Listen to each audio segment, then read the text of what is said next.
this video that's been revealed of the Exxon lobbyist isn't just about what they've done in the past, the decades of denying the science and all of that. It's also about the future, dealing with the fact that Joe Biden has made some promises when it comes to climate change. So let's talk about that. He addresses it in the video.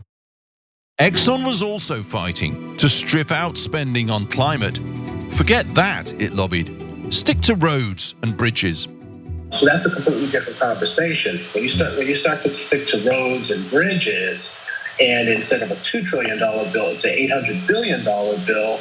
If you lower that threshold, you stick to highways and bridges, then a lot of the negative stuff starts to come out. Why would you put in something on emissions reductions on climate change to oil refineries in a highway bill?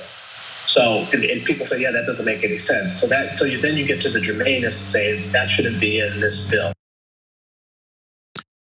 Okay, so yeah, and by the way, what was the conversation when the bill was initially talked about and we found out what was going to be in it? It was about, this isn't about physical infrastructure. It should be more specific and all that. And that was largely driven by right wingers, but that was a narrative. And remember, it's not like they're just giving to Sinema and Manchin. They're giving to basically all the Republicans too.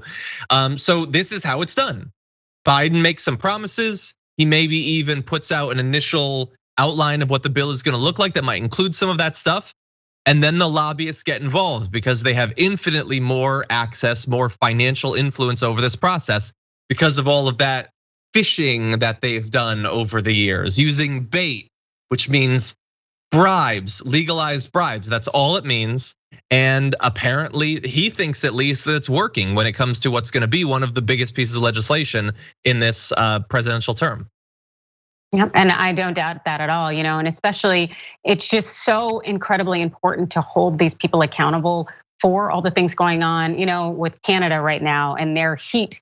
They just reported 486 deaths in, I believe, the Great Britain area. Like there are issues. Exxon was just fined 14.25 million by a Texas federal judge for violating the Clean Air Act. Like these things need to be addressed because the reality is that we are going to suffer as individuals while they continue to pocket money.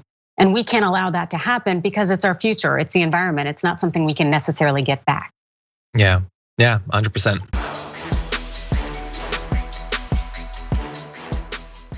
Check out the Damage Report podcast each day, wherever you get your podcasts, whether Pocket Casts or Stitcher or iTunes. You can join me as I give you the news and stories you want with a range of co-hosts and interview guests jumping in on the fun each day. Again, that's the Damage Report, wherever you get your podcasts. And if you get them at iTunes, don't forget to rate and review. Sometimes I'll read them live on the show.